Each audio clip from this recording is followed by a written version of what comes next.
which now they've added a, like every other website, a banner. So this is the view from my hotel room in Las Vegas at this conference I mentioned. And so this becomes your personal homepage of all the stories you've created, just like any other website, pretty much. But this view of the world, you won't use this so much. I mean, it's nice to go look at it for yourself. I don't advertise this to anybody because I end up using the Storify within other places. You know, I'll put it in a blog post or I'll put it in an email. You know, so I don't really direct people to this profile. I'm not trying to. Everybody asks me this question about social media, like, well, how do I get more followers on Storify? I don't want more followers on Storify. That's not the point. I want them to see that story from November that was awesome. You know what I mean? I want them to read my content. And other than the views, can you tell any more information about the characteristics of the audience who did view a particular Storify, and it's called a story? Is that right? They call it a story, yes. Okay. Not really. There's not. There may be with the pro accounts that I was talking about. I'm using the free account only. I don't pay for the service. The pro accounts, honestly, I'm not all that familiar with the features because I saw that as the level of the VIP accounts, the pro accounts are very pricey. Okay. So therefore, like, you know, CNN to like they use it for part of their website. So I don't track analytics on the story itself.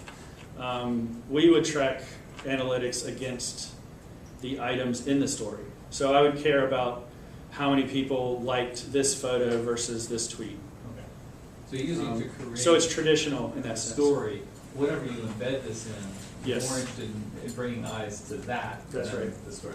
That's right. So I care more about what people thought about the story itself rather than Storify. So Storify is a means to an end that way. I'm going to switch gears and show you my blog really quick because it's going to explain what I've done recently. I'm going to start from recent and go backwards a little bit, but this is a preview into how my brain works. I created a custom Bitly vanity Bitly URL that you see here. These are the names of the two conferences that I covered recently. So I created a vanity so that I find it very easy to do that and use it over and over again.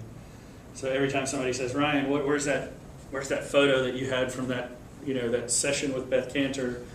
I say, yep, it's in my blog post in my Storify. So there's layers here. It's very in my job. Everyone's very dependent on email, of course. So the way I'm short-circuiting that is I'm creating these ways for people to reshare my content very easily. So I'll just take you through. Impact was in February. And this honestly has been an evolution. I didn't used to create blog posts for Storify. But like I said, this blogger program we have within the company now, where we have like the embedded journalist, if you will, their job is really to go here and, David Pogue he was the big tech journalist at NY Times. He was our MC. Our job was to go there and report on what did he say, those sorts of things. And so the output of the bloggers was to write, something that customers would want to read or business partners. And then the Storify became a means to package those. That's why I use the word curation. So these are just some of the photos that I took on Instagram, just to provide flavor on this blog post.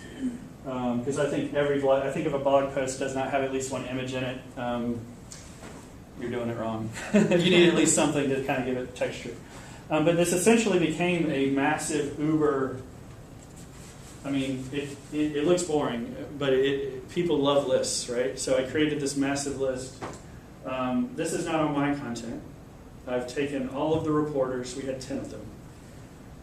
I took all of their content and created these stories that were based on the themes. You might have tracks at your conference, right? You might have one that's about, I don't know what. I mean, you would have different topics that people care about. Maybe so I created these topics that group all that information into Storify posts. So each of these links is a Storify story. So you could, maybe this is way overkill, but my brain said, some people are going to want to look at it day by day. We had a 3-day conference. So it's day 1, day 2, day 3. These are the things you should care about that we blogged about. And then I broke it down and said, okay, here are the videos. And then in this section, I wanted to brag about myself. These are my 2 blog posts that I contributed to the effort. But then I took everyone else's blog posts and organized them by topics. So that if you only care about cloud computing, you don't care about any of the other topics, you can look at the cloud computing Storify. So this became something that, this took a lot of time, by the way. I did all this after the conference, so much like what you're trying to do now with yours, you're looking at what was produced at the event. You're going to pick and choose, what mattered, what didn't, and you're going to try to organize it in a way, and I'm going to show you how to do that in Storify, but you're going to organize it in a way that either is just flat out sequential, like, this is what happened in the morning, this is what happened in the afternoon, you can do it that way. Or you can order these things in the Storify any way you want. So I've experimented with different ways of doing that. The video section there, bullet 3, it's only videos. Because most people, they come to me, they know I'm the video production guy, and they say, hey Ryan, where's that interview with Bob Smith? And here it is, one list. It's easy for people to consume this way. Now, did you think there was a discussion we had in our district organization about indexing information but using mind maps, Sure. using the concept map type programs, and the only thing it brings is really when you scan a mind map, you get something like an outline like I just did, but it also adds a searchable element too. Yeah. Now, like this flat, every one of those pieces of text is searchable, but imagine if this grows. That's the deficiency here. There's no real way to search this other than you could go to Storify itself. So the next step if you add is something on a layer like free plane and free mind, I think is the other one, are both free, and they'll generate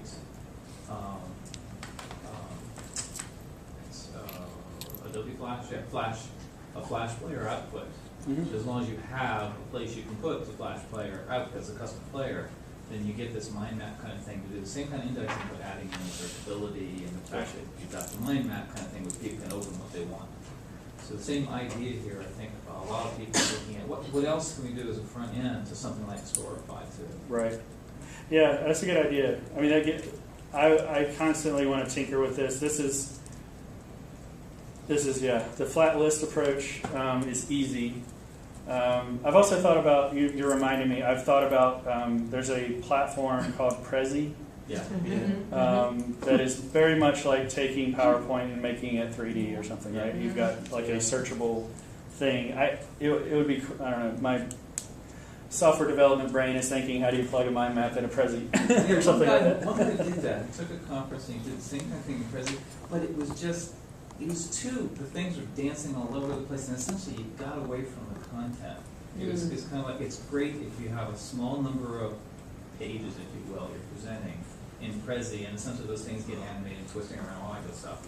But with a lot of information, it got awkward. Have you edited this since you made the list? And I have, yeah. is it the kind of thing you would edit going forward, or at some point you consider it done? I don't think I need to. I think it's to the final state now for this event. It was in February. Okay. It took me a month to get to this state. Okay. But I'm not saying it took me 40 hours a week for a month. I'm saying the tinkering, I found this other cool video that I hadn't included, so I added in. You can tweak it to the cows come home. I mean, but at a certain point you have to say done. Some of it, the content wasn't available immediately. So some of the videos that were produced, the production team takes that raw footage and they go off and they make it fancy and put bumpers and make it all shiny. So I had to wait for some of that content. But yes, I went ahead and created the blog post the day after I got back in the office. So it started out as just having the announcements up there, because the announcements were stuff